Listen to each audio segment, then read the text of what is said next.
Uh, Mike is frozen, so I'm not. There he is. He's ready. And we are live, folks, live on the Saturday blistery cold morning here in Cleveland, Ohio, Strongsville, and wherever Mike is at in the middle of nowhere. L.A. Grange. L.A. LaGrange, Ohio. It's blistery cold. There's snow falling again. It seems like we've been getting snow for weeks, and I hate it. Either way, this is the Bearded Browns podcast show brought to you by Beard Gains. Go to beardgains.com to get your beard care necessities, and then check out use Bearded Browns as a promo code, and you receive 10% off.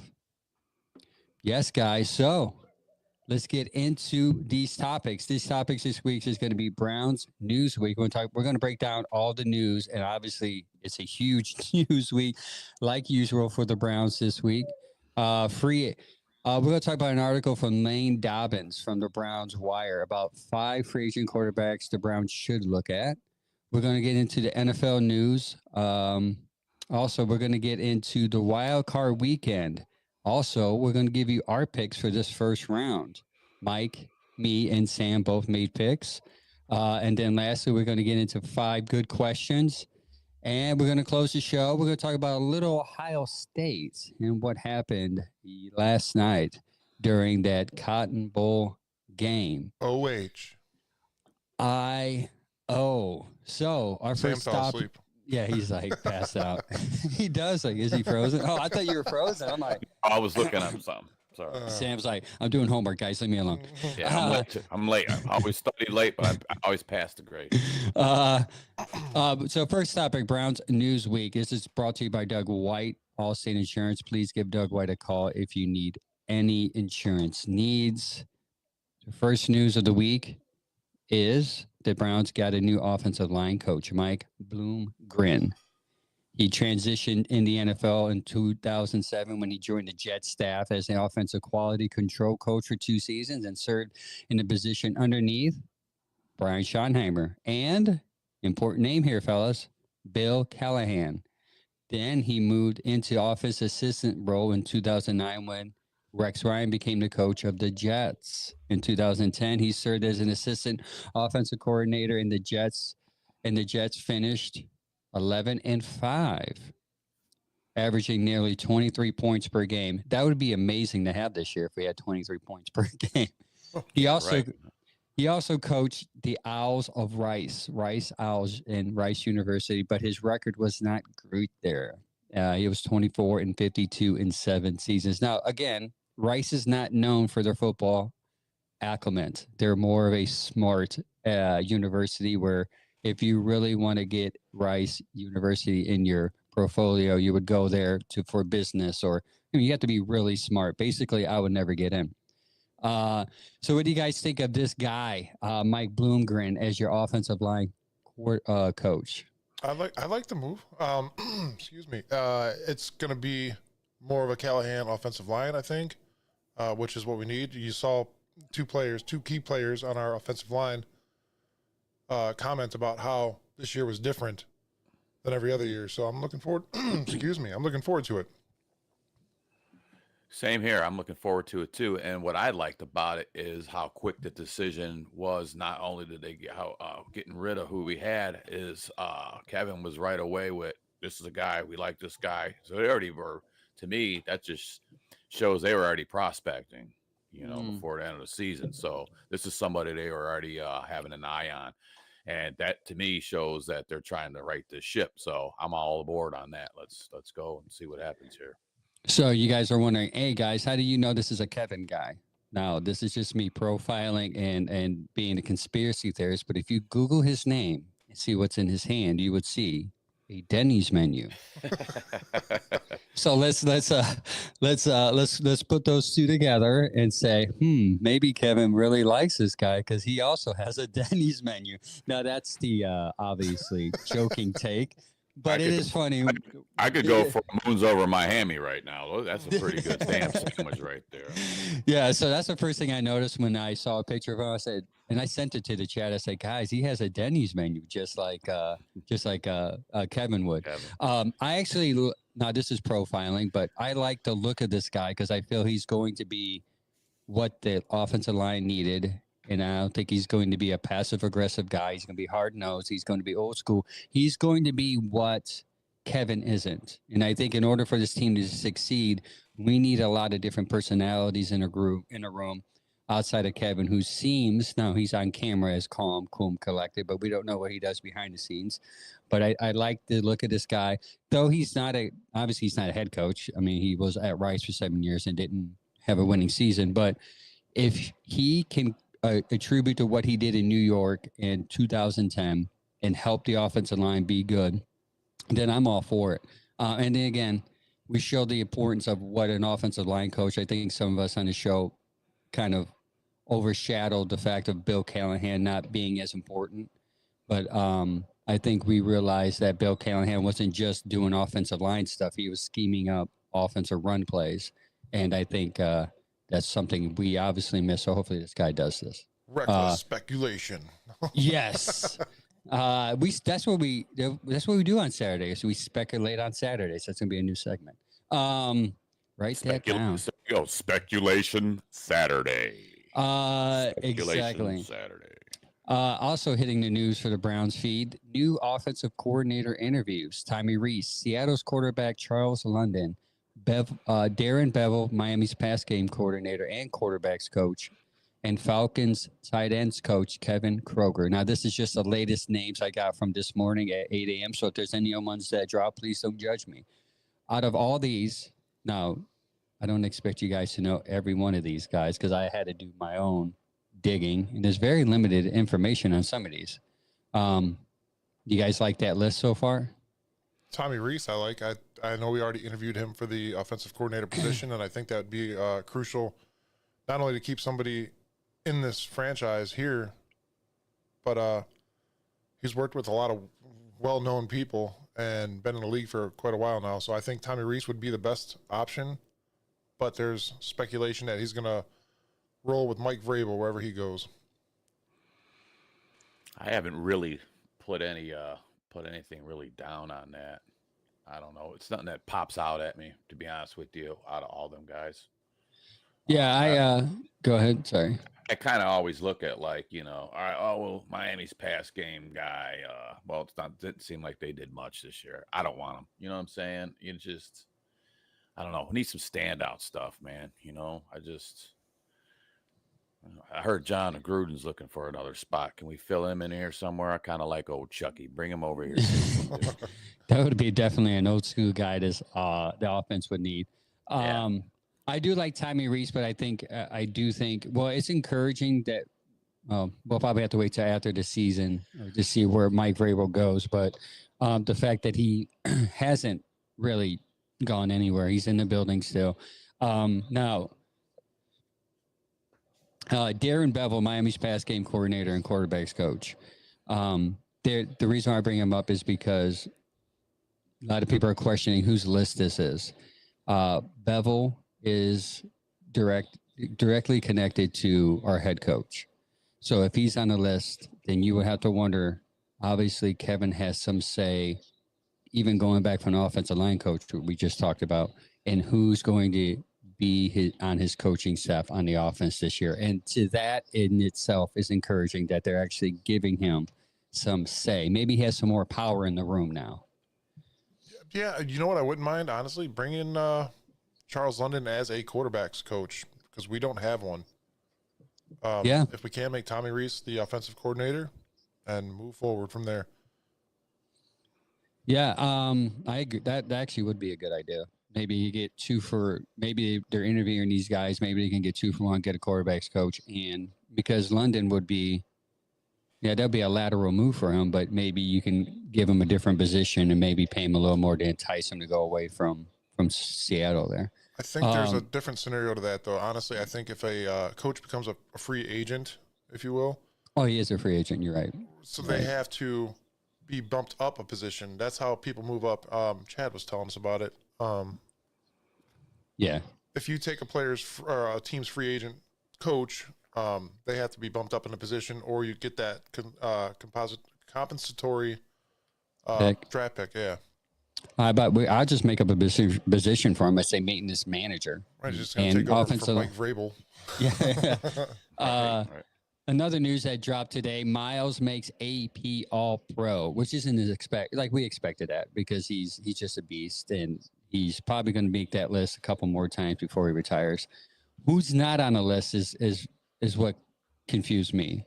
Denzel Ward did not make the list for corners for AP All-Pro cornerbacks. Patrick Surtain from Denver and Derek Stingley from Houston both made it over him. Ward had the best year of his career, and he stayed healthy outside of the last game, obviously. So are you guys as confused as I am as to why he did not get that? And he had a lot of pass breakups too. He had a great he did have a great season this year. That is kind of mind-boggling to me that he's not in that group. I don't understand why, but Cleveland hate. I guess, man. Hey, we only got room for so many. I mean, we have to have. They're probably like Miles or Denzel. Well, you got to have Miles. Got to go with Miles. I don't know. Denzel should have been in that for sure. I mean, Patrick Surtain is an amazing dude. Don't get me wrong, but maybe that just drives Denzel more for next year. Makes him want it even more. And who also did not make the list is Borquez. Yeah, did not make the list. That dude was the best punter in the league, and he had plenty of opportunity to be the best punter in the league on this offense. And he proved that he would pin people into 5 it seemed like every other time. But it's just confusing that he didn't make the list. But either way, I'm not going to be a grumpy old fan about All-Pro selection. Do you guys remember, like week 10, he had more punting yards than we did have passing yards. Yeah. It's insane. And he did not make the Pro Bowl, which is weird. Next topic, and I think this is Sam's favorite topic. The Browns dropped news yesterday that they will be playing a home game in London. Yes, that's right, in London. And the Browns, it's been a while since they've been over there. I think 2016 was the last time, 17. And it's going to be a home game. A lot of talk. It might be the Tennessee or Miami game because they already played Miami at home again this year. But either way, let's start with Sam. What is your take on Browns playing overseas? Don't like it. Never have. Never will. I am just not a fan of that, man. You keep it here. It's just America's game. Stay in America. Okay. I'm not a big fan of it. The only thing I could see is I know we have troops all over station, all over the world. Maybe it gives them a chance to come out and watch. I could understand that, but that's about it. I mean, I don't really. You want to? Let's go to London and we can watch a bunch of tea-stained British dudes watch some football. You know what I'm saying? I'm just not big into it, man. Keep it here. And what really drives me nuts, if you're like that season ticket holder, you're missing one game out, man. It's like, yeah, you want your games here. I paid for season tickets. I don't want my game in London. I don't want my game in Brazil. They should just stay here. Yeah. That's just me. You guys call me out on it or however you want to go about it, but they bitch and moan about having real football, the real football over there. No, we got football too, man. Yeah, every time I see it, I just in my eyes I think like the Simpsons when they would show people from London with their tea in their teeth, and they're like yeah, on this like go NFL, NFL. They're all I mean, I'm sure it's got we got a huge fan base worldwide. Okay, I get it, but I don't know. Keep that stuff here, man. I'm just not a big fan of going overseas. And usually what they'll do is they'll take your bottom of the barrel teams because they suck, and they're like, let's take these shitty teams and send them overseas for a game because we can't put them in a primetime spot, but we can make a bunch of money going overseas with them. So I don't know. I don't like the gimmick. Not a fan. Mike, do you like waking up early to watch the Browns play in London? You know what? I don't mind it because then I could just get drunk early and take a nap in midday instead of, fall asleep to another game at 1 o'clock when it's supposed to typically be. I don't really mind it, honestly, but like Sam said, you got people that buy season tickets and it's considered one of our home games. So now we just lost a home game and the fans lost a ticket essentially. Yeah, do they get a discount on their season package when that happens on that particular season if you're playing overseas? No, they get charged more because we got to pay airfare to go all the way over to London. You're paying airfare for a billionaire to fly there. Right. Yeah, I think I'm indifferent. I get why they're trying to make it global, which I'd be interested long term of how they're going to do that logistically. Yeah, I'm kind of on both sides. I could see Sam's point. Like, why are we taking a game away from fans who pay money for the tickets to play? But then again, if you really look at the Browns' home record this year, you're going to be wondering, like, does it matter? Because they didn't play well at home anyways. But yeah, I mean, NFL's a money-making machine. It's a business, so they're trying to make more money. So I get it from that perspective, but at the same time, no, what if I want to go to that game? What if it's like there's a lot of talk it's going to be in October, so it's going to be in mid-season, maybe beginning of season. It probably won't be like a playoff type of climate anyways, but right. Or just not even a season ticket holder fan. What if you don't, a lot of people have very busy schedules, and if you are already thinking of the following season of games that you could make it to, because a lot of people travel out of state, a lot of people travel out of the country for work. And you're like, well, that was my one weekend. Now I can't even go, go live and see a game. It's I'm just not a big fan of it, man. Keep that football over there and keep our football over here. About that. Yes. I can guarantee you a person that will be there, a friend of the show, Pete Barker. Yes. He is in the BFO group on Facebook. Follow them for a cool. They have a cool podcast thing going. I think there's like four different podcasts come together once a week and they talk about the Browns. He's been on the show. Probably have to have him on the show again before once the game is announced and the time. By that way we can see if he's going.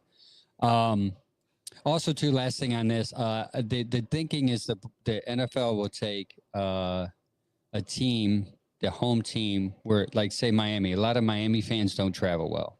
A lot of Tennessee fans probably won't travel well. So they take the teams that doesn't travel well and then put them overseas for that person's home game. That's what the conspiracy theorists on Reddit say.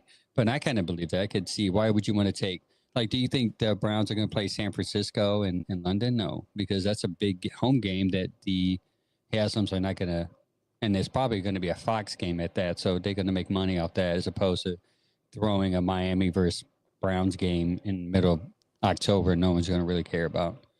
So they add excitement by saying, hey, it's going to be in London. And people are like, oh, it's in London. So let me go watch. Let me wake up at 9 o'clock and watch a football game. Meanwhile, everybody in Cleveland's like, man. Yeah, it's like, dang it. Especially, I guess, if you're on the West Coast, what time you got to get up? 3 a.m. for, yeah. You know what I'm saying? That's actually going to be a good question for Chad because he does a Browns backer group in California. I wonder what time he has to get up. I would say if game time starts around 9 here for us, it should be about 2 to 3 hours difference over there. So 6. Yeah, you're 6 for him. 6. That's crazy. 6 in the morning, man. Bar opening up at 6 in the morning. Freaking rooster ain't even crowing yet, man. Kegs and eggs. Yeah. Speaking of disappointed Browns fans, Deshaun Watson. Well, I shouldn't say disappointed Browns fans, but big news dropped yesterday. Our quarterback who's only played 9 games, Deshaun Watson, re-ruptured his Achilles. Again, the reports are saying he rolled his ankle in Miami. And he had to require surgery. Well, he had to require surgery again on that same ankle. And a lot of talk he's going to be out for next year, which he probably will, which, again, I said on this show 2 weeks ago. Actually, I said when Andrew Berry said, we're going to see where he's at health-wise, that he would never wear a Browns uniform again. And I dawned myself right again. Dang it. You know what? He's not going to be a Brown again. He's not going to put on he probably won't even play. He'll probably play again, but a different team. But yeah, he's done here. So what did you guys take on this? That dude didn't re-roll his ankle. He re-rolled his dignity, or what he had left here in Cleveland, and it is gone now. Nobody wants to see that guy on the field again. I name one person that literally wants to see this dude on the field besides maybe 2 or 3 fans. Hey, guy, who was that guy you all had on the show the one time? That's what I'm thinking. Thurl. Yeah. Yeah. I think he's. Y'all can't talk about Deshaun Watson. Yeah. We're talking about it. Yeah, he won't be on the field. He rolled his dignity, but what he had left. Yeah, he. Yeah, no, I can't see any fans defending him right now. Or yeah, I agree. And that's part of the reason why I said he's not going to be a Brown again, because after all this drama, first of all, the field stuff before he came here, now these injury issues. Do you think the Browns are wise to put him out there? No. So they're going to do everything they can to kind of like make it seem like he can't play. And then this happens, and that's like I hate to say it, but a blessing in disguise for the Browns, because now they don't have to. They can just say, yeah, he had a setback and he rolled his ankle. Now he's out for all 2020, all of next year. What's your take on it, Sam? Just keep doing what he's doing. Whatever you're doing, rolling that ankle. Keep doing what you're doing, baby. I'll leave it at that. You keep on doing what you're doing. Deshaun Watson. You know what's funny is roller skating, whatever you put on some roller skates, hit one of them hills, and keep on doing your thing, buddy. But stay humble, dude, because that $230 million is going to disappear quick. You already had to pay out all that money to courts or the females. You bought a giant house for 2 people. You're buying cars. You're always on a vacation. Must be nice. You are not what this team needs. You are a cancer to this entire organization. And keep on rolling your ankle, bro. Do us a favor. Stay out this year so we can collect $44 million on insurance for your broke ass. And because now you are broke ass. You're a broke ass. You are injury prone. It is proven. And I'm not going to go into the allegations and all that. That's a whole nother realm of shit. That's all that is. You are a piece of trash. No other team will ever pick you up after this.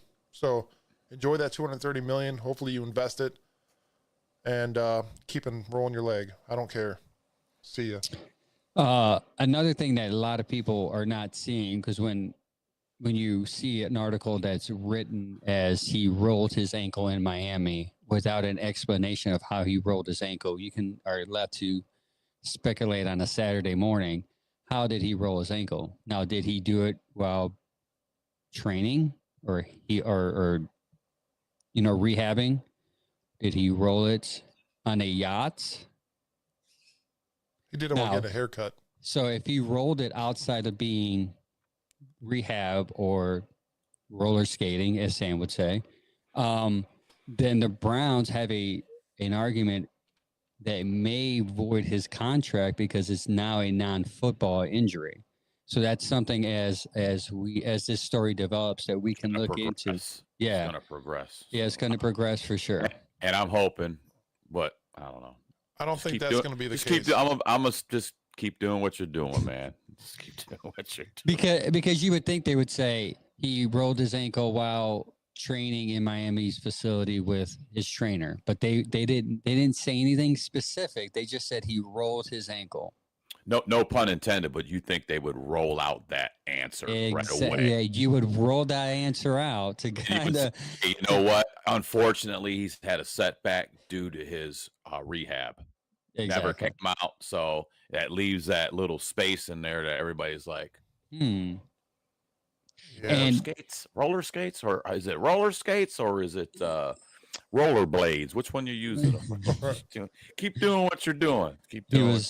He got bold and used roller blades instead of roller skates. But right. Yeah, so that's something that is gonna develop. It's gonna be so on from Deshaun Watson. This past week I read an article titled 5 Free Agent Quarterbacks the Browns Should Look At by Lane Dobbs from the Browns Wire. Now, these 5 quarterbacks, obviously, we're going to transition into this because if you don't have Watson, which you probably wouldn't have had him either way, you're going to need a veteran to kind of step in. And if you end up drafting one, to kind of like be that bridge quarterback, right? So Lane has 5 quarterbacks I want to talk about, and I want to see how you guys feel about it. I want to see what you guys present. And I also think that he might have left a couple off, and he added a couple that doesn't make sense to me, in my opinion. Nothing against you, Lane, but we're just going to talk about it. Again, if you want to see this article, it's Lane Dobbins on the Browns Wire. Look it up. He has a lot of good stuff on there. Makes a good argument for each quarterback, but we're just going to hit it real quick. First one, Sam Darnold. 4,319 yards, 35 touchdowns. Love the ding. His PFF grade has him as the top quarterback against the blitz, and he's 14-3 this year. Would you guys take him? Absolutely. As we go through this list, that's my top guy right now. So let's go with that. And then if we want to talk about why, we could talk about it after we talk about the rest of the guys. Yeah. Next one. Russell Wilson, 2,482 yards, 16 touchdowns, 5 interceptions, and his good thing, the article listed something that he did good this season, is big time throw percentage, which is actually a stats, by the way. It's called Next Level Stats that they track. And bottom of the league in turnover worthy play percentage, which is another stat they keep track of now, by the way. Joe Flacco, you're familiar with. We're familiar with him, the last winning quarterback in Cleveland. But this year he has thrown 10 touchdowns and 9 interceptions. Nothing really exciting said about him in the article. Interesting pick here. Malik Wills from Green Bay. He had 33 attempts and 2 starts, 324 yards and 2 touchdowns. He added 114 yards rushing and a touchdown. And the perk of this, he's only 25 years old. Last but not least, we're familiar with this quarterback also, Jacoby Brissett. In 11 games, he had 2,608 yards, 12 touchdowns, 6 interceptions. As a Brown, that's his stats in 2022. They also listed their pro with him is he's a veteran leader, which is true. So, guys, obviously Sam Darnold is going to make us be like, okay, we'll take him. But what do you think about the rest of these names on this list?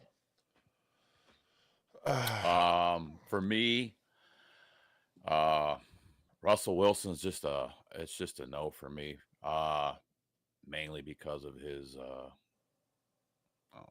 he's got great accolades for it, but the moon ball, I don't know. It's just kind of like close your eyes, throw it up there, and hope your guy comes down with it. I'm not down with that. And his poo-poo talk. Bro, we don't need no more weird shit here in Cleveland. Here he was on some rant about doo-doo and poo-poo and whatever the fuck he was talking about. So that's already a no for me. And plus he's coming from Pittsburgh. So gone. Bye-bye. Flacco, loved him when he was here. He did his thing. I think he's moving on, moving up, and moving out of the league, if anything. And hats off to Joe for making that run there at the end exciting. But no. And Malik Wills, don't know much about him. Young talent. It doesn't look like he had that many shots at actually trying to do anything, but that kind of reminds me of another guy, DTR. I don't think we need to invest in what can be maybe right now for a guy leading next year. And Jacoby Brissett, I'm on board. I always like Jacoby. Anytime you watch us play and Jacoby's on the other field, all them guys are always around him. Hey, what's up, man? It's like their guy. It's their dude. And he's still got some game left in him. So I would go Jacoby. I would go Sam Darnold, Jacoby, and then everybody else is out of the picture for me. Mike. I got to agree with Sam. Sam Darnold, Jacoby Brissett. I think Jacoby Brissett might be one of the better options if we can't get Sam Darnold or Kirk Cousins. He knows the system still, I'm sure. And then the far offensive line reverts back to what they were. I don't see Jacoby being an issue at all. Yeah, I agree with you guys on Jacoby. He'll be a cheaper option, which is what you need considering your salary cap issue. I would say about Sam Darnold. Money. The money issue, but then I would wonder. why is he successful in Minnesota? And I think their head coach is just a brilliant mind. And if I was Sam Darnold, I would tell him this. And if I was Minnesota, I would tell him this. Sign Sam Darnold. You guys need to stay together. I think it's a perfect fit for both of you. My fear is Sam Darnold will come here and just revert back to what he was in New York because he didn't have the careful hands of his coaching staff helping him develop. But the upside is he can bring what he knows here and then he can ball out. So it's a definitely risk. And then you have to pay him again. So you're like, do we want to wrap all our money up in a quarterback and not be able to build talent around him all over again? So that's what's concerning to me. I would do Jacoby. I think Jacoby will win 2, lose 3. So you go like 2 and 3, 2. You can end up 8 and 9 ish with him if he starts a whole year. But the point is, you bring in a bridge to help develop a young guy, and I think he'll be that guy, willing and humble enough to do that. I would even say that about Joe Flacco, but I think Joe Flacco will be out a lot quicker than anticipated. And the Browns fans will be too excited about Joe. They think they're going to get the Joe of last year and then be disappointed when he comes in and throws 10 touchdowns and 9 interceptions. So we have the Jameis Winston effect all over again. Yeah, and then we don't need it. Like I said, and hats off to Joe. Love Joe, but we don't need that, man. We just don't. We got enough things going on here. We don't need to revert to old things, So facts. We got to move forward, man. There are also trade possibilities. One other thing you got to take into consideration is that Sam Darnold's been playing in a dome. Bring him to Cleveland. Let's see what happens. 2029. Right. So that's another Vikings issue. Like, what are you gonna do? Keep Sam Darnold? You're gonna trade JJ McCarthy? No. There are issues that could happen. If you were in Oregon, if I was Minnesota, I would say I would sign Sam Darnold for 2 years, and then, or 2 years, 3rd-year option. And then what you do is you keep your young quarterback behind him. And if anything happens to Sam Darnold, guess what you have? You still have a young quarterback who you developed, who is developing. Also, the rookie quarterback is coming off an Achilles injury, and we can see it takes him a year to get his feet from underneath him anyway. So why not keep Sam Darnold next year and then pursue options next year when Sam Darnold, if he puts up these same numbers, his stock is going to be even higher coming off an expired contract anyway, coming off his last contract here, and then you can get draft picks while you bring in McCarthy and you can build up young talent around McCarthy. I know Chad has thrown out that he likes McCarthy. I don't know much how I feel about that coming here because I feel I would want a big quarterback here. I'm tired of these small quarterbacks. I want somebody with some mass and with an arm. And that's why I like Jacoby Brissett. Yeah. On to the next topic, NFL news. Brought to you by our socials. Our socials. So follow us on X. Follow us on YouTube. Hit the like and subscribe button. Follow us on Facebook so you can keep up with the latest content. NFL news. Coach firings. The Patriots, Bears, Jags, Jets, and Saints all fired their coach. And there's rumors right now that that Dallas might be in between. They're not sure what they're going to do. McCarthy, though, he's a free agent, so he really technically wouldn't be fired. My question to you guys, if you were a coach, what team would you want to coach out of these above? Probably the Saints. Okay. The Raiders. Yeah. Raiders. You look at this list and you're like, huh. I know, I did it. It's like, I did that. Yeah, I would say I would say the Patriots because I think they have. I like the quarterback in New England better than the Bears quarterback, and I think the owner there in the Patriots wants to win, and he'll do anything for me in order to do that as long as I'm a good coach. Next question: which fired coach would you want to coach your team if you were a GM? You got to pick one. You got to pick one. You have to pick one. I'm going with the Jets. What was it? Salah. Salah. Yeah, Salah. Yes. that's a I'm good going one. him. Yes, I'm going absolutely. Yeah. him. I It's a agree. clean sweep. And one of my things is not his overall performance of what he's done or hasn't.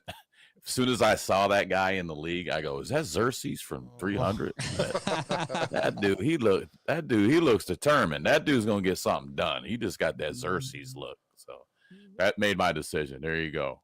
I like that. I would, and that was a sneaky selection because that would have been my choice. I was hoping you guys wouldn't get that. But, I it wasn't would- thinking it would that be because he got Salah. fired, week 4? A long time ago, and he's forgotten about, and no Right. one has talked about him as a coaching rehire because I think we've all forgot about it. But that was a good one. I think a lot of his being let go for me was Aaron Rodgers. I just think Yeah, Aaron had a lot to 100%. play on that, and I think that guy got a not a fair shake over there after that 100%. debacle. And you know what? Aaron's not playing up to playability, and they were like, "Well, what's the problem?" I don't know. That guy, he looks like Xerxes. I don't even like that movie. Okay, Aaron, whatever you want. Since you're putting up all these fabulous numbers this year, get the hell out of here. Yeah, they got rid of their coach, and there's rumors that the receiver out Wilson wants out too because Rogers has done a great job there. Real quick, Jeff said you said you're tired of them, meaning quarterbacks, I'm assuming, Yeah. but you just wanted to develop one, and we just did that, and now he plays in Tampa. Yeah, we know that. I mean, 5, 4, 3, 2, 1. Take a deep breath. All right. Yes. So Like the guy when he hurts his leg or he hits, he's like, here's the deal. That look at the Athletic. I was going to put this in the show notes. The Athletic put out a article about Baker, and the article shows how immature Baker was here. Baker admitted that he was immature here. Kevin and him was not getting along. Either Kevin or him. I would pick Kevin every day. Kevin's a coach that can develop quarterbacks, and he's shown history of that. Baker did not want to play under Kevin. It was not a good matchup. They were doomed to break up. I'm glad Baker's having a good season in the weakest division in NFL. That's great for you Baker fans. He may win against Washington this week, but what you're going to get is a quarterback that gets you to a wild card weekend every weekend, maybe win that, and that's it. Baker has a ceiling, and that's his ceiling. He had a great year this year. And yes, he would be a lot better here than what we had. Why can't it be both, Mike? Why can't it be he's a good quarterback, he just wasn't good enough here? All of Cleveland, majority of Cleveland still likes Baker. We Yeah, I wanted do. it to work. I do. Unfortunately, it did not. Do you remember that tweet that I made that went viral?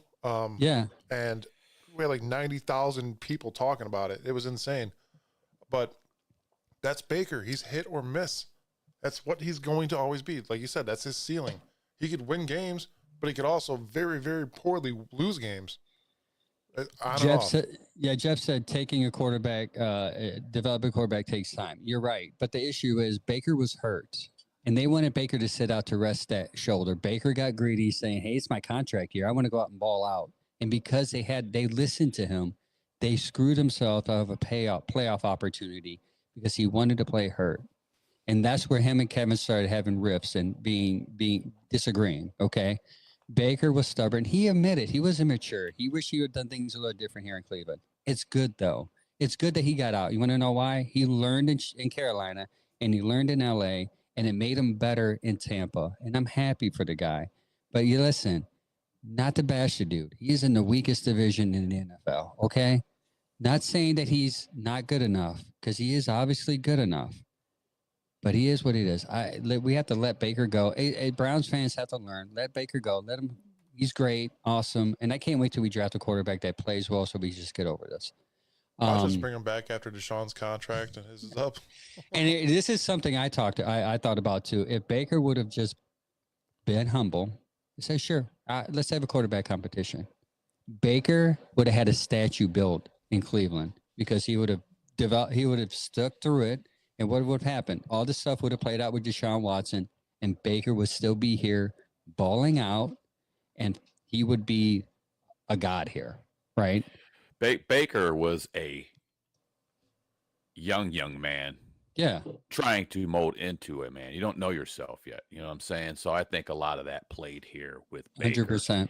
And, a lot of that goes to your head. You think of all your accolades in college, where you came from, how good you were in college. Now this is NFL. I can do this. I can do that. I know what I can do. But and he shot himself in the foot by proceeding to try to keep playing that year. And he had his ambitions because of the contracts and everything else that was coming up. And I still am a Baker guy. Go Baker, man. Yeah. He's playing the Commanders. That should be a good game. I want to watch good games. And go ahead, man. Throw for 400 yards and 4 TDs and do whatever. I just don't see him getting too long in the playoffs. That's just what I say. I think he gets too antsy in the playoffs. Kind of get a Joe Flacco-y vibe from him going in the playoffs. That's just me. All right. Joe did get a Super Bowl, though. So before anybody else says, "Oh, Joe Flacco got a Super Bowl," though. So whatever. Go ahead. Yeah, exactly. And he ended up winning big because he ended up getting a huge contract of that. But the Raiders and the other teams have asked Bill Belichick to come help coach their team. Belichick, who just signed a huge deal in the University of North Carolina Tar Heels. It was rumored, but it was confirmed by Lombardi this past week on the radio that he is not interested in coming to NFL. He's in the process of developing talent over there in the University of North Carolina. Next news. Browns GM making some noise, and it's not Andrew Berry, but the Browns assistant GM, Catherine Hickman. Yes, she is a woman. Yes, she knows football. The Titans have requested permission to interview her. If she gets hired, the Browns will get some contestatory picks. I hate that word. Yeah, I can't say yes. Compensatory picks because they have developed a minority hire who got hired. If she gets hired by the GM, the Titans should be the first woman GM in the NFL since. Can you guys guess? Of course you can because it's in the notes. Susan Torres Spencer. I actually didn't know there was a woman GM until I looked this up. Well, and it's crazy too because that was back. You got on the notes here. It's back 83, 85. So that's been many moons ago. Many moons ago, and she was a GM in the Eagles from 83 to 85. But the team was sold to another owner, and she was let go. But her record in those 2 years was 11, 20, and 1. So now I was going to make a comment, but I'll stop. I was going to say something too, but I'm not going to go ahead and go. I think me and Sam was on the same page. There's a rumor, and the rumor. No, I better not. Just go ahead. Okay. There's a rumor. We don't want our podcast canceled. There's a rumor that the Giants want Cam Ward, and they're willing to trade up to get it. They hold a number 3 pick of the NFL draft. Would you guys trade back with the Giants to get their guy? My thing is, I don't want to pick a quarterback in the first round, so I don't. Go ahead, have them. I don't like this draft class of quarterbacks. That's just me. I said that. I want to go after different targets. I didn't end up doing my mock draft. I tried doing it a few times. I got frustrated. I'd get in, get out, and they'd kick me off. So, because I was going for offensive tackle, called me crazy first round. We need help, and then, so let the Giants have that. I don't like this draft class. I actually think there's better guys going for 3 or 4 than the top 2 guys everybody wants. I agree. My thoughts on Sanders was I said this a while ago. I think we'll have another OBJ problem, and his daddy's got to talk for him if things aren't going his way. Mr. Deion Sanders, we don't need that. And I'm just not a big Cam Ward guy, so that's that. So I got into an argument last night with a guy on Facebook. I don't know if you saw that, Angel. The guy saying, "No, I didn't." But go ahead. We're in a full rebuild mode. Miles is going to leave, and I'm like, "Don't be an idiot, dude. Do you even football? Like a soft rebuild with the draft and free agency is coming up. He named 5 positions: offensive line, quarterback, running back, wide receiver. I think that's it, actually. So 4. So tell me that's a full rebuild. A full rebuild is when you get rid of all your coaches. We've only gotten rid of 2 that needed to be rid of. And we're going to draft certain players and key positions that we do need, because that's how every football team works. And then we're going to pick up some people in the free agency. I'm almost positive of it. But don't call it a full rebuild because we fired 2 coaches. We already got another one. This happens every year with every team. Majority of teams, unless you're the Kansas City Chiefs, because they don't draft new refs. NFL pays. Yes. NFL pays for those. Sam wants to punch the screen right now. Yeah, I agree. I would do that. I would have them. Actually, I've done a lot of mock drafts, so I'm a mock simulated mock draft expert. That if you trade back, the Giants may offer you the important pick of their second round, which is their first pick in the second round. So you get 33 and 34. Can you imagine having two picks in the second round this year? What you can do with that? That would be an amazing setup, and you're trading back one anyways. And if you don't like any of these quarterbacks, who are you going to get? You can get anybody anyone outside of quarterback. If quarterback's on your board, obviously you have Abdul Carter, Mason Graham, offensive tackle, Banks, whoever's on your board, number one, you're going to get at 3 anyways. And then you move back, and then you have 2 picks in the second round. You can address your quarterback, or you can address. Well, this is what I would do. I would get Abdul Carter at number 3, and then you address your offensive tackle at number 33, and then you get your running back at 34. So you get 3 of the top picks, 3 of the top 100 within the first 34 picks. That's what I would do. Not that I'm a GM or have been practicing it all week, but either way, that's something I would do. I agree to an extent there. I do like picking up 3 of the top 100 or top 50 even. Yeah. That's crucial. And I think Andrew Berry is honestly smart enough. A lot of people hate Andrew Berry, but they don't know the logistics that go into being a GM and being able to control the money the way that he has been. And they think he's just throwing it away. And I'm like, he's not. He's moving money to get us players that could win now. Like I said, it's all about the draft. This is his year. It's his time to shine. He's got his first round pick coming in big. Obviously, it's not the first pick, but we got the second as of right now. Yeah. So, I mean, just the only thing that would be hard is you convincing the Giants that you want a quarterback, or the Vegas is trading up to get a quarterback. That's the only thing as a GM you have to kind of like maneuver to do. And if you can get successful at that, I think that you can convince the Giants to move up and then get your guys to help you make a playoff team. I don't even think we have to convince the Giants that, Angel. Honestly, everybody in the world knows that we need a quarterback. Yeah, but they're thinking, well, if you look at either way, you convince them that you want a quarterback, because even if you get a free agent quarterback, you still could say, hey, I want to get our future, and if you have to, because they're either thinking Browns like Ward or Sanders, and if Sanders is picked, they're not going to like Ward, so you have to convince them that you like either or some way. Maybe do that in the media via Adam Scheffler. Speaking of NFL moves, January 13th, Monday Night Football wildcard game has been moved to Glendale, Arizona, because of the fires that are going on there. The Rams versus Minnesota Vikings have been moved there. Obviously, the fires, what's going on in LA is tragic. It's insane how fast that fire is moving and how many homes are impacted. How many people are being impacted by there. My wife has her cousin who lives in LA. She's not trying to brag, but she's an actress. She had to move out of her home, and she's currently having some asthma issues. But the fires there are very scary and alarming. So keep them in your prayers, man. Keep LA in your prayers, and hopefully they get this fire put out soon. Sure. On to the next topic. Wild Card Weekend, brought to you by Beard Gains. Beard Gains, go to beardgains.com.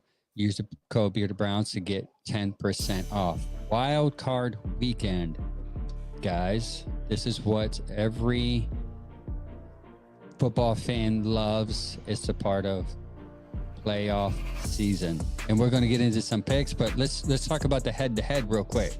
You got the Chargers visiting Houston. Houston, 3-point favorites. Okay, here we go. So, guys, who are you guys going to pick? Do you want the Chargers or do you want Houston? Mike? I think the Texans are going to pull it off, man. Just C.J. Stroud had a bad year, and I don't think he's going to let it happen in the playoffs. I think that team's got plenty of potential and enough to beat the Chargers and Harbaugh. See ya. Sam, I saw that last minute you threw a half court. You came in at the last minute and said, hey, I'm changing my picks. And this is I was doing my weights and scales this morning, and I was looking at a few things, man, because I think, man, Texas could pull. To me, I think that would be an upset. But I kind of looked up I just threw it out there as I'm looking at numbers and stuff. Not a big numbers guy, but I said, what are the Texans' chances of winning a Super Bowl? It says 1.2%. Yeah. I said, what's the Chargers' chances of winning this Super Bowl this year? It said 3.4%. So I went, well, let me get the Chargers. I'm gonna go Chargers. He did all this on the toilet. Yeah. No, I was drinking my coffee at the table, bro. And I went, you know what? Because I did originally say the Texans. And I go, nah. And I didn't want to get too deep. I didn't go too deep in it. But I go, Dude, nah. You obviously did not go too deep in it because you went with the team with the highest percentage, and I love that. I love it. I love the simplicity of that. Just keep it simple, bro. You want to know? Keep it simple. No, go ahead. Go ahead, bro. You're good. I'm like literally crying over here. I went simple too, and I went Sandy. The Chargers have a coach that knows how to win in Harbaugh. And Harbaugh is a coach. And I believe I go. What I do is I evaluate the team. I say who has a better coach. That coach is better than this coach. Who has a better quarterback? And I actually think their quarterbacks are pretty even. And then outside of that, I have to pick like which one is better. And I obviously went with the better coach. I think the Chargers are a better team. I think they're built to beat Houston. They can run the ball. And I think their quarterback can toss the ball, throw the ball around. And I'm actually surprised. Not surprised because they're only 3-point favorites at home. And they give you 3 points anyway. So I think Vegas is looking at this as an even matchup. So if you're looking at this as an even matchup, you always give the win to the smartest head coach. And I think the coach of the Chargers is Harbaugh is a lot smarter. And I think he'll figure out a way. Yeah, he's older. D'Amico Ryans is smart as well. Smart. No, I'm not saying he isn't smart at all. I'm saying Harbaugh has experience, and I think he'll develop ways to win this game, put himself in a better position.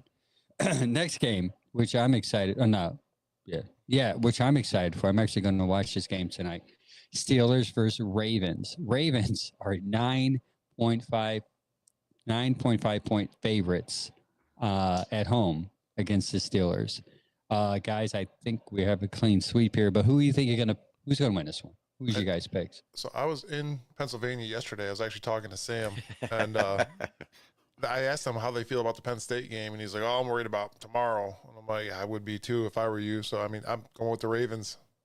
Yeah. Sam? Ravens on that one, man. I'm just Lamar Jackson, Derrick Henry.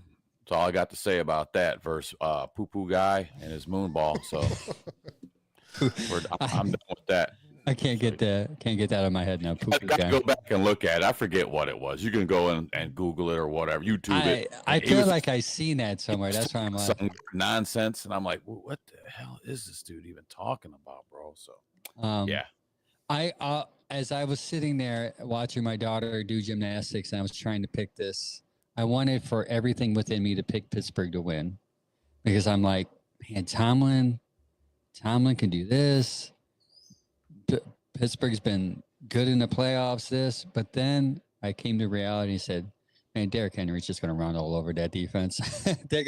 I don't think Lamar has to do much here. And I know a lot of people saying the ghost of the playoffs is going to haunt Lamar, but I think he'll get out of the first round. Also, I had this, Mike, while you were in Pittsburgh and while you were in PA, did they talk a lot about firing their coach or trading their coach?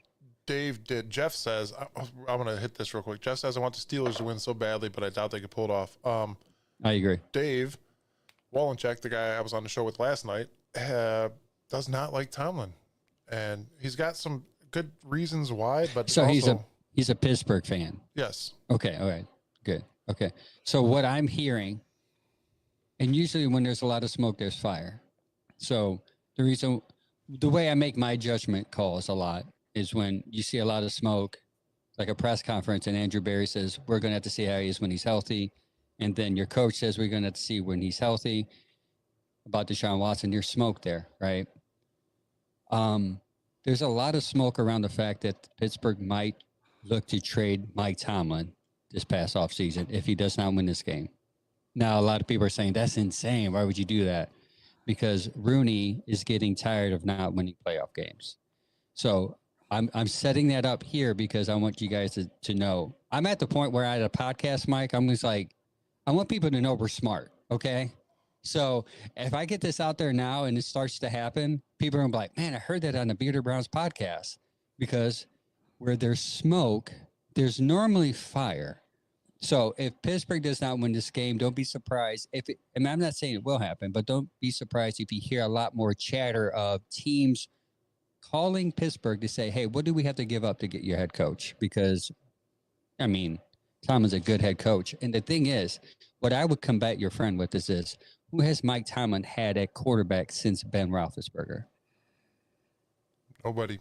Nobody. So if you want Tomlin to win, get him a quarterback, line him up with the talent that he has on offense is amazing, by the way. It doesn't get enough credit because the quarterbacks that they have. My worst fear is that they're going to draft Drew, coming out of Texas, and he's going to ball there. And I know a lot of people think like, oh, Tomlin could made freaking Pickett look like a playoff quarterback. Can you imagine what he does with somebody who have more talent than Pickett? That's what scares me. I was actually scared of Drew Aller coming up, but it seemed like Drew, because of that game, he's going to go back in. The thing with Tomlin is he always, no matter what roster he has, he always manages to win some games. And how he does it is beyond me. You're a playoff win with quarterback. With the poopy quarterback. Think about that. With the guy with that weird personality. I said they shouldn't even be where they're at, man. It's like, how are you even here? You know, exactly. I know that we're in the bottom. We're in the basement. I get that. But it's like some of them games, man, I'm like, I think one of the games, it was just all field goals and they got lucky and they won that one. They squeaked by that one. They squeaked by this one. And, you know, and it's just Tomlin, you can't take nothing away from Mike Tomlin. He is a great coach. You know, and like you said, though, the Pittsburgh fans don't like, because they don't want to hear it no more, because when's the last time they've been in a Super Bowl? And it's not even about playoff wins no more. They're tired. They're like, 2008, we need a Super Bowl here. And if we're not going to get it with Mike Tomlin, we got to find it with somebody else. That's what they're 2008 was the last time they were at a Super Bowl. 2011 was the last time they won a playoff game.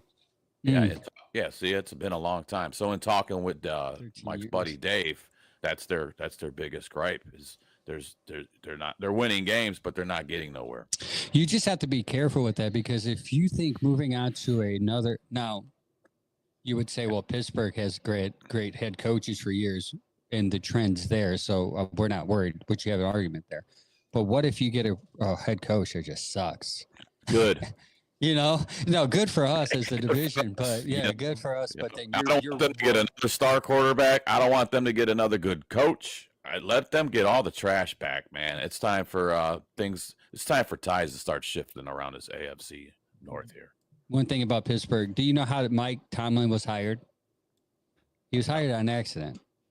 So Mike Rooney was in the process of hiring, looking at Wisenhunt, and there was another guy, I think it was like a defensive guy on the coaching staff at the time.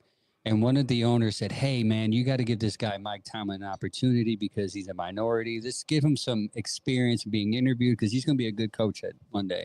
And Mike Rooney listened to his owner friend, was like, I'll give him a shot. Blew him away. Now the fans wanted Wisenhunt, right? Now, if you go look at Wisenhunt's record, it's not that good as a head coach because he ended up going to Arizona and sucked as a head coach. Rooney ruled the dice on Mike Tomlin. Mike Tomlin ended up being a great head coach. And the Rooney rule was in effect after that year because Mike Rooney realized minorities need to be also interviewed during the process because you may accidentally stumble into somebody good that you wouldn't have thought to give him an opportunity with. So Mike Tomlin is in there, and I think a lot of that stems from fan. He never was the fan favorite. But because he was winning, they learned to love him. But now they're learning he's going away from the Pittsburgh way. They're learning to be like, they're not as committed to him. That's my take on it. Hopefully I talk to your Pittsburgh fan, your Pittsburgh friend one day, and then maybe we could talk about that. But on to Sunday's games. Broncos versus Bills. Bills are 8.5 point favorite. I got 8.5 point favorite, 8.5 point favorite, sorry, against the Broncos. Mike, who's your pick? I Bills. think we all. Yeah, I think we have a clean sweep here. Bills. Bills. Just Okay. a better team. So Yeah. better. They're going up. Better teams gonna. That's kind of almost like a landslide to me, but Yeah, the trend right now is the Broncos. Vegas is getting a lot of picks for them because they feel the Broncos defense can stop Patty, but I don't know Patty magic until someone throws them, then I'm just going to roll with them every time. Next game, Packs versus Eagles. I think some of this is where we would differ. Eagles are 4.5, 4.5 point favorites. Who do you guys pick? I picked the Eagles, man. It's going to be a good game, but I picked the Eagles. The Eagles fans are a-holes. We all know that. And they are brutal even when they're winning. Like still. Something about that PA fan group, man. Jeez. Yeah. How about you, Sam? I was going with the Packers earlier in the week when we had threw some messages out to each other. Yes, you changed this one. But I did change it this morning, and that wasn't a percentage of who's going to Super Bowl. This one actually had a little more in depth, and so I went back. I took the Eagles. Reason being, the only way the Packers can win this game is to keep the Eagles' offense off field, and I can't see them doing that because the Eagles have the top NFL defense right now. So that was a deciding factor, and plus Christian Watson, one of the Packers' star receivers, is out. So there were some determining factors there for me. I went with though my family is from Philadelphia, I went with Green Bay because of Jalen Hurts just started practicing with his concussion issue. And I think him and what's that receiver's name? Brown are at odds currently. And last time they were at odds going into a playoff game. Baker whooped up on them. And I think Love would do the same, even with their running back, one of their top receivers being out. Next game. I'm going to dom this the Browns playoff game because, well, most of the Browns because Baker is playing. It's Commanders versus the Bucks. Bucks are 3-point favorites because they're at home. What are your guys' picks? I softly chose the Buccaneers. It's going to be a good game again. You got two good quarterbacks. Well, you know what I mean. If Baker's on that day, the Bucks will win. If he's not, then you're going to have to shift to your run game and hope that they can pull it off. But, yeah, I'm going to go Bucks. Went Bucks. Went Bucks. Yep. Okay. I think Baker's going to finally get to another round of playoffs, but I don't see it going too much further than that with the Bucks. And hats off to the rookie Daniels this year. Commanders, that kid's a hell of a quarterback. I like him. And that is why I'm picking the Commanders because I think Daniels is going to ball out. He was pictured having somebody wrote a top tier quarterback, playoff quarterback tier, and he was last on the list, and he has that posted in his locker room. So if there's any motivation, that would be his motivation. He is going to ball. I'm sorry, Baker, that someone wrote that article because if not, I would have picked the Buccaneers to win, but I think Jalen Daniels is going to ball. I also think the Commanders have more talent on offense, though the Bucs defense is a little better than the Commanders. I'm going to take Jaden Daniels winning his first playoff game as a rookie. Next game. Bold prediction. Yes. Also, too, I just don't want to hear the whole Baker should be here for another week. Monday night game. Monday night. It's a weekend of Monday night football. A weekend of football. My wife's excited for it. As I look at her right now, she's giving me death stares. Vikings versus the Rams. Vikings, believe it or not, are road dogs. They have a 1-point favorite against the Rams. What do you guys pick? I think we clean sweep again. It's going to be a good game. The Vikings, I think, are going to pull it off at the end of the day, man. That game against the Lions was a fluke. I love the Lions, don't get me wrong. I hate Michigan. I love the Lions. But I think the Vikings and their offensive keys are going to really pull off. Not a 1-point game. I think they're going to really pull it off by like 14 points, to be honest. I can see that. How about you, Sam? Justin Jefferson. Vikings. Yeah, I like Sean McVay as a coach, but I really like Vikings coach a little more, and I think Vikings have more talent. So I agree. I think Vikings will win, and they will roll in this game. Real quick, Jeff says I want on Facebook. He says I want Houston, Steelers, Bills, Eagles, and Bucks. He hasn't picked the Vikings game yet. But that's who he picks. So those are our picks. We're going to post them on our socials. I got something already prepared. So once the live is over, I'll post it for everybody to see. Maybe you guys can comment down below and let us know who your picks are. But on to the next segment, our favorite segment on Saturday. It's a new one. It's called 5 Good Questions, where we just ask random questions about the NFL. Now, it's football related, but it's not the typical 5 football questions that you would ask during the season because this is the off-season questions. First one, guys. If the NFL created a mandatory karaoke night, Jeff said Vikings. If the NFL created a mandatory karaoke night for all teams, which Browns player would crush it and who would embarrass the franchise with their song choice? Sam, you go will ahead. go? I got you, baby. Miles Garrett, best singer. Didn't know this, but found out Miles Garrett is a Journey fan, and one of his favorite Journey songs is "Patiently." So I heard in the locker room they said Miles got a little. He can sing. So that was a Miles. I'm gonna go with Miles on that. Let me flip my notes here real quick. Miles on that. I got who would embarrass the franchise with their song. For some reason, it sticks out. He did a commercial. I think it was last year. It was Joe Batonio. Okay. And there was some singing involved in it on the commercial. It was for a car dealership. commercial? Yeah, I remember that. I'm like, Joel, don't quit your day job, brother. But his song that I think he would probably end up butchering, and a lot of people like it. They do sing it a lot of times in the football games and stuff like that. But it would be "Take Me Home, Country Roads." And I think that's a good choice. Yeah. Mike, Angel. My Sorry. Go one ahead. my one that can sing. I'm gonna go with Mike Hall Jr. Man, honestly, I don't know why that dude just looks like he could belt some R&B. He's got the puffy cheeks and just a ready face that looks like he's just ready to sing. I don't know why. Don't ask. Not in this picture I just looked at, but it just he seems like he could do it, and that is my pick for that. I mean, there's a couple of reels that I watched, and there was they were asking, going around asking people to finish a song or whatever in the locker room for the Browns, and I forget who it was, but somebody actually pulled off some good vocals, and I was impressed. My worst, I guess this, Angel. I'm sure you guys can guess this. Actually, I already knew it when I wrote the question. So Who? go, Chad Wills. Yep, Chad Wills. Chad Wills.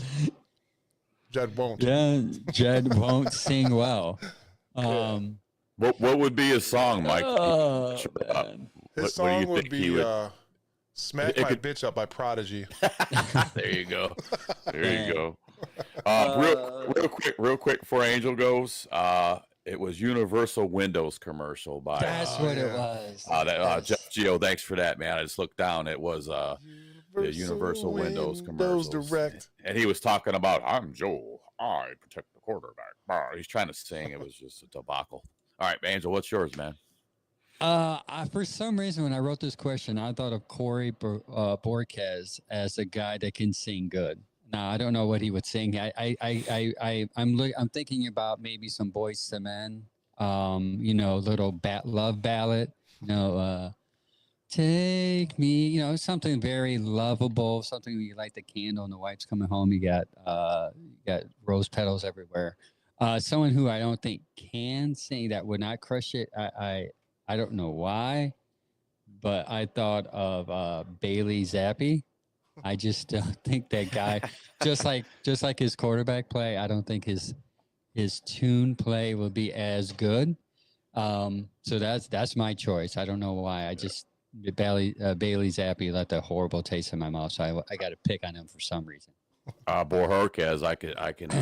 What's Bojorquez's first name? Corey Bojorquez. Yeah, right? Corey. I could just hear like today's national anthem is by Corey Bohorquez. Yeah, and he's like, He'd tear it up. Now I didn't know if you guys knew this because I thought about this today when we were looking. I was looking at these, but Justin Tucker is actually an opera singer. "Oh wow, no, I did not know that." Yeah, he actually does some opera and stuff like that. Which this was a while back. I forget how I even hit up on this, but I seen it. But I thought about that. I was like, wow, and that dude, opera's not an easy thing to do. So can you imagine every kick he's like, yeah. Well, this season's been a tough one. He probably ain't singing too much. He's about to get that leg game back. Next question. Imagine aliens land and demand to play one NFL game to determine the Earth's fate.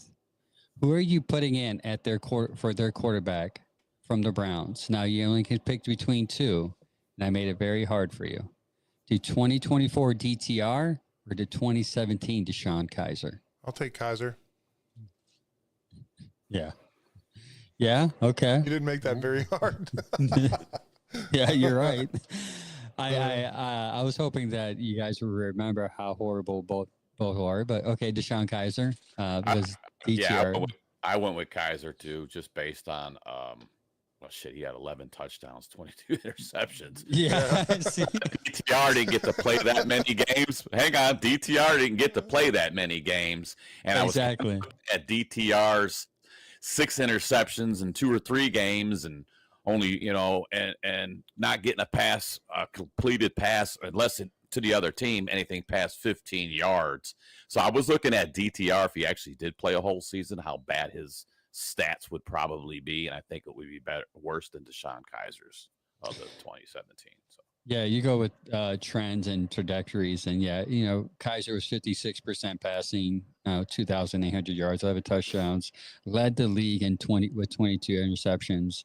He did carry the ball for 77 times for 419 yards and 5 touchdowns. So you see some upside there. Also, too, can we really talk about like the issue in 2017 was I don't think it was more Kaiser as the talent he had on that team, which is horrible.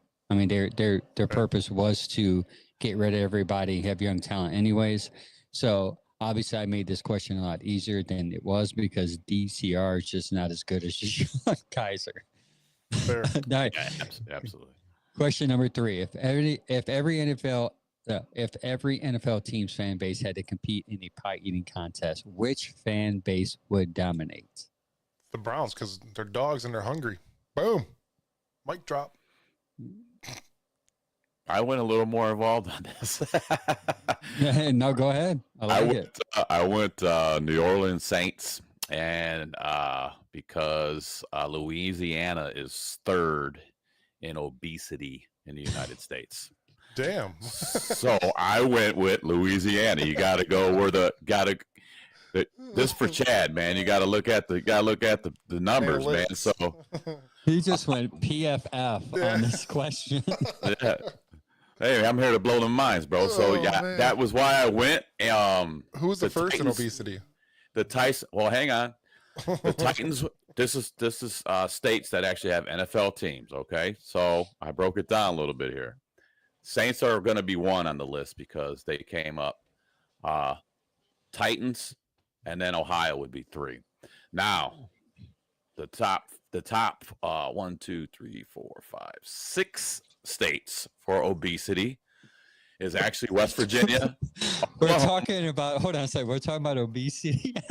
Yeah, wait, man, who's going to eat all the food? Hey, it's the people that are overweight, bro. So got to go with who's the bigger state? Who's the bigger, heftier people? You know what I'm saying? Okay. It's okay. So follow me. So number 1 is West Virginia in all the states. 2 is Oklahoma. Louisiana. That's why I went. Well, Louisiana, they got a football team there, so they'll definitely eat pie eating contests. Mississippi, and then it was Tennessee, Ohio. I'm like, well, there's your 1, 2, or 3 that states that actually have NFL teams. That's good. There's that. I cannot argue that. I'm going to have to go with anything southern of Tennessee because I think I'm surprised Georgia. I'm surprised the Carolinas are up there. And you got gotta think, Louisiana, man. Everything's fried, bro. Fried, boiled, and Greasy. buttered. And, you know what I'm saying? So there it is. I can't not follow that at all, so I'll stay with Louisiana. So they win. They win the pie eating contest. That was it. Question number 4: if every NFL coach had to compete in a WWE style Royal Rumble, who will win? Dave Campbell. Yeah. That dude just looks like a beast that could beat everybody. Every coach. Andy Reid. I want to see Dave Campbell body slam Andy Reid into a table. That's what I was talking about. Let's get it. But Dan Campbell was my pick too, and I was already in my head at 6'5", 265 pounds. For overall 3rd round pick for the Giants in '99, Dan Campbell. You know, he'll come out there with he already have a belt. Come out there slamming people around. Yeah, Dan Campbell. He's a big guy, man. Jeff says he's a players coach, man. I like that guy. So yeah, go Lions. You heard it here too. Yep, I said that. Go Lions. Well, look at Angels throwing up balloons after that comment. Yeah, he said he's a players coach. I think he's both. I think he's a players coach and he's an organization coach because I think I often stumble across the reel on Facebook where he's like pleading with the team, like, I know you don't want to play in pads today. I know you don't want to hit. I know it's not typical of NFL team to do it this early, but you have to believe in me. The numbers are there. Like he was like pleading with them as saying, listen, trust me. We're going to get this right. We're going to be dominant. We're going to be good. And you can tell toward the end there, he got kind of emotional because he wanted the guys' trust. And then you look at a year or two later and where they're at, and these guys who trusted him, as you see that real, like if you're a player, you see that, like, man, I was there when he did that. And look at us now. We're probably one of the favorites to win the Super Bowl. You got to think, like, not only like as a player, you love that guy, but as an organization, you're like, I'm so glad we got this guy. You know, he's listened to the analytics, which most organizations want right now. But at the same time, he's putting the best interest of his players, and he's putting it in a way where his players can understand, as opposed to like, listen, just trust the numbers, okay? He's like, listen, the numbers show it. And we're going to prove it. And if we don't, I'm going to look like an idiot, and then you guys cannot trust me again. So I think that's what makes Dan Campbell an amazing coach. And by the way, he was made fun of during his press conference because he said that bite the ankles or bite the knees, bite the kneecaps. And now he's probably one of the best coaches in the NFL. I agree with you. I agree, you guys. Take Campbell came to mind, and I actually thought the same thing Sam thought about dropping Andy Reid, because I thought if anyone would give him a shot would be Andy Reid because he's so enormous. And I don't know if Pitt's coach Tomlin would last because I think his age. I actually broke that down.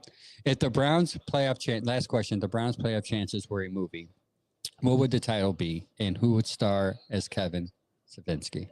It would be Brokeback Browns and Channing Tatum. Okay.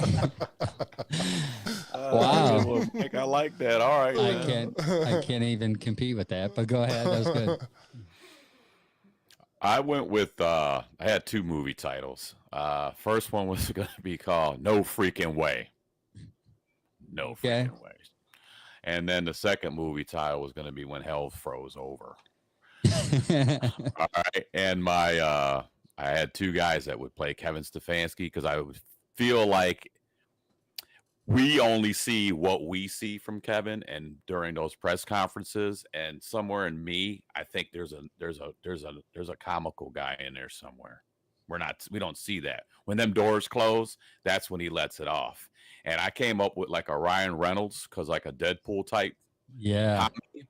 And then my other one too is Danny McBride, Eastbound Down type guy. He's just a funny dude, man. So I think those 2 guys would be the choice for Kevin Stefanski. It'll be a feel good comedy, but Browns get there, so because we're the laughing stock of the NFL. Cool. Yeah. Because got to make it good. Speaking of laughing stock at NFL, is because they pay the quarterback so much money. So we go from money ball to broke ball. Broke So we ball. would be broke because we chose to try to play Moneyball, and Kevin's the person that would play Kevin would be Kevin Costner, and he would be kind of like what the what's that Draft Day, Yeah, just I like was just Draft gonna Day. say that. I Yeah. was gonna say draft day, just Draft Day, with yes. crappier picks. Yeah, crappier picks. And the movie would be about him trying to navigate a poor choice by an owner who got ambitious to pay a quarterback who only played 9 games. Hold on, How Jeff did- said the good, bad, and the ugly. I went with existing titles. True. Yeah, so that's- that's He sent but- some stars too, man. Appreciate that. Looks like he's. yeah. Somebody else sent 200, but I can't see. Was that him? I think that's Jeff twice. Thank you, 200 guys. Oh star, wow, 100 star. he sent out 300 stars. Thanks, Jeff, for Yeah. that, for the support shit, of the man. show. All that will go toward running the show, which cost us, well, us meaning Mike, $50 a month. So any 19. little bit, $19 a month. So any Until we bit build of the it, website, and we'll be Yeah. at 50. any bit of that will help run this show. We appreciate it. On to the closing remarks of the show. I'm going to go through these first two real quick because I think the third one's most important than the first two. First one, Cavs update. Cavs are the best team in the NBA. They're undefeated against teams in the Western Conference. They beat the best team in the Western Conference, Oklahoma City, pretty convincingly. Even with a star, Donovan Mitchell, having a horrible game, they still beat them by 8 points. So shout out to Cavs for being a positive note that is directed to Cleveland. And also, too, that Cavs versus Oklahoma City game was one of the top 5 NBA games watched worldwide in the last couple of years. Outfielder Stephen Kwan and the Guardians settle a $4.175 million to avoid arbitration. That's for 1 year. And I told my wife, I was like, if I have a son, I'm going to force him to throw left-handed without being abusive. and I'm going to teach him how to swing a bat because I want my son just to get, even if he goes in the league and becomes a bust, he'll get 400 million or 4 million. That would be great. Set him up for the rest of his life. So shout out to the Guardians and Stephen Kwan because he's the best leadoff hitter in the game. And I think in order to keep your winning continuing, you need him at the top of your lineup. Absolutely. Last but not least, last night's game, Ohio State beats Texas 28-14 in the Cotton Bowl to move on to play Notre Dame in the college football playoff championships. Guys, how amazing was that game? It was a sleeper until the fourth quarter, but I'm impressed. It was good to see Jack Sawyer do what he did. The team's defense showed up in a big way yesterday. I'm not saying Texas is a soft team, but when they say that it's a fair ground, it's like a halfway game, and we're playing in Texas. I mean, no, we beat Texas in their own backyard. I love it. For all you Michigan fans that want to talk crap, Take it. yep. We're gonna take that trophy this year. Yeah, I was saying, I'm watching the game in the first half. I'm like, you guys are shooting yourselves in the foot. Are we trying to not win this? I mean, am I watching? What's going on here? Is this the Browns? What are you guys doing? What are you guys doing? And then we got out of the halftime, man. I think they cleaned all that off, because it was sloppy. I mean, and it gets chippy, man. What was that? Henderson, I think, got up. He took a swing at the guy's face. That cost us 15 yards. I'm like, you just took us. That set us back. And there was just a lot of penalties that were pushing us away from getting to the goal. And it was driving me nuts. It was like watching a Browns game. I'm like, these dudes are just going to give it up here. But they brought it back together. Great game. I can't wait to watch the Ohio State Notre Dame game, man. It's going to be awesome. I believe it's January 20th. Yeah, Buckeyes should be big time favorites because I don't think Notre Dame's defense. I think the Texas defense was the best defense they played all year to begin with. Outside of the Michigan defense was just dominant, and that has a lot to do with the play calling, which is weird. They did that game against Michigan. I think that helped the Michigan's defense be better than what it looked like, but. Yeah, that Texas defense was tough, man. They came in with the best secondary in college football, and you saw why. You had Will. They just I have it down here. They won the game without their receiver having a big game. Smith, 1 reception, 3 yards. No, I'm gonna be honest with you. I didn't watch the game. I don't have live TV, so I couldn't watch the game. I did follow on my phone. I was gonna send you guys is Smith hurt? Because Right. but I think they came. Obviously, Texas came in with a plan to X him out and have everyone else beat us, and somehow, and obviously the defense obviously won this game, but there's a lot of talk here about Will Howard, not nationally, but with me. Sorry, let me rephrase that. There's a lot of talk with me internally about Will Howard's draft stock. Now he's 24 of 33. He only missed 9 passes. Was it 298? I put 398, but I don't think it was that many yards. 289. 289. Sorry, I don't know why I put 389. If you had 389, that would be insane. 289, a touchdown, interception. He had 150 passer rating, but he did that without his number one receiver, typically. So my question to you guys is: his stock up after that game? Yes. I'm gonna have to Absolutely. agree. Not only because he was making those tight window passes, he did throw the pick that was off, but to know that Texas was gonna come in here and be all over Jeremiah Smith, and to make Tate your number one receiver that day threw Texas off a little bit because Tate was 7 for 87 yards, and that was the guy yesterday. He dropped that one touchdown, Yeah. but we still got it. Yeah, they end up scoring on that anyways. But yeah, that was he did. That's actually a good point. Tate was your number one receiver. He's typically your third receiver. And he Yes. had 7 receptions. I'm trying to say how many targets he had. 7.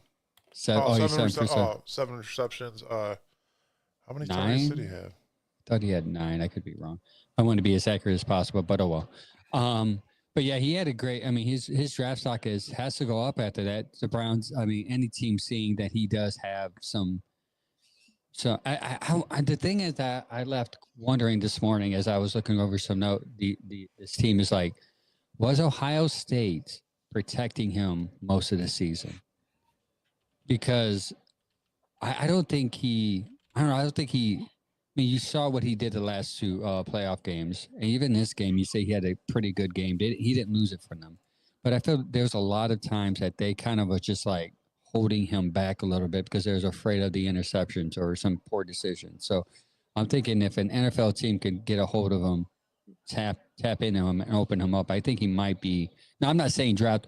A lot of fans are just like being outrageous right now. By the way, there's like draft Sawyer number 1 or number 2. Then draft Howard in the second round. I'm like, guys, come on. You can't do that. But yeah, I agree. I think his draft stock is a little up right now. Mm-hmm. Last question. Is this the biggest win for Ryan Day? As of right now, yeah. Yes. Absolutely. That was the biggest win. He's trying to get them redemption points back because of these Michigan losses, man. And that's, for me, that's still a tough pill because that's the game I want you to win, bro.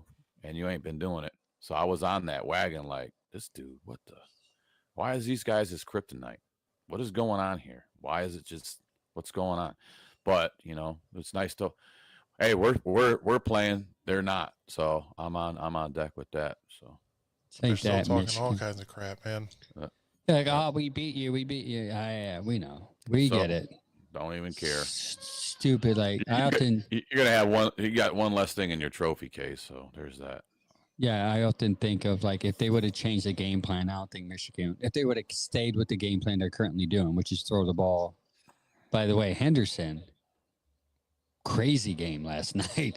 That dude, I didn't realize how fast that dude was. He's no joke. He took that screen. I mean, he was like gone. I want to see the next gen stats to see how fast he was going. I haven't seen any yet, but that dude was still maybe 50 down the sideline. I looked away. I looked away for a second. I was in the middle of something. And I looked away. I thought it was a kickoff. I thought it was the kickoff. And the way he broke it out, I didn't see the screen pass set up. I just seen it. And the way the linemen were way downfield very quick. And there was nobody down there already to help block. They just had full go. The linemen were down there. So I thought it was, I'm like, man, this dude just ran back a kickoff. This is great. And then I looked back at the screen pass. I'm like, Huh? That's what I did because there was only like 23 seconds left, and I was like, wait, how? What? Yeah. Yeah, I thought it was a kickoff that he ran back. Like I stepped away for a minute and I came back, but I didn't see the pass. Yeah. I just seen him getting ready to make that move, and boom, kid was gone.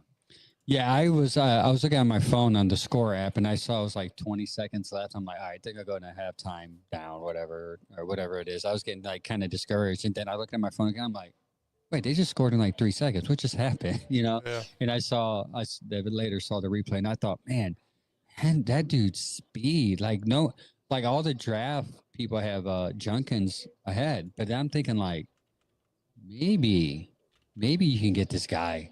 I mean, it's a deep running back draft. I've been doing some mock drafts where he is as far as 4, but I think you could get him in the 2nd or 3rd round. That would be, and I think it'd be one of those easy transitions from Browns fans from Chubb to him because there's a connection there because he's an Ohio State kid. People love him, and the blow to Chubb won't be as hard as if you have someone that the fans are familiar with.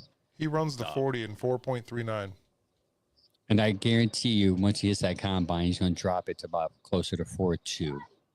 Because that dude was. No. I'm talking about Trayvon Henderson. Oh, yeah. He'll probably improve. Sorry. Yeah, he probably improved that before the combine. So he's going to probably get a lot faster. Probably thin out a little bit to get faster just to make him look better. But that's almost 10 yards a second. That is insane. And he's not I guess I didn't think he was that fast because it's like looks is kind of deceiving because he looks like a bigger back. To me, he's kind of like, not that he's bigger than Nick Chubb, but he has like a little Nick Chubb size. But he's just explosive. And I didn't expect that. And I had some people say Henderson's better than Junkins. I'm like, But now I'm like, oh, maybe they have a point there. But I think his issue is finding the better hole. I seen him run into some defenders yesterday when there was a wide open hole.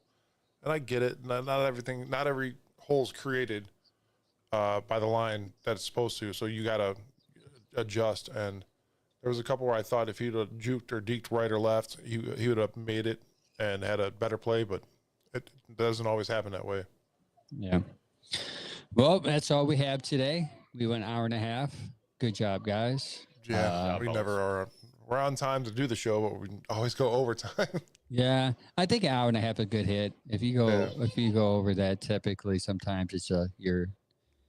I mean, again, all three we're new. We'll get it right eventually. If not, we just love to talk. Everybody, yeah. So it also depends what kind of topics are on the board too. So right, true. News changes, news trends. So yeah, everybody, make sure you like, follow, subscribe, share. All of our links are down below or up above. Check out our merch store. We got some really, really cheap merch. Yes, we got to promote that more. Yeah, maybe I can put that in there. Yeah, I'll have to start putting that in there. Check out our merch store. Get some gear. Yeah, check out Beard Gains. Awesome product, cheap. Love it. And yeah, dude, look at my beard now. This is after sleeping on it. But anyways, all of our links are below. Check out our merch store. Check out our sponsors. And we will see you guys Tuesday. Tuesday, 7:30. Until then. All right.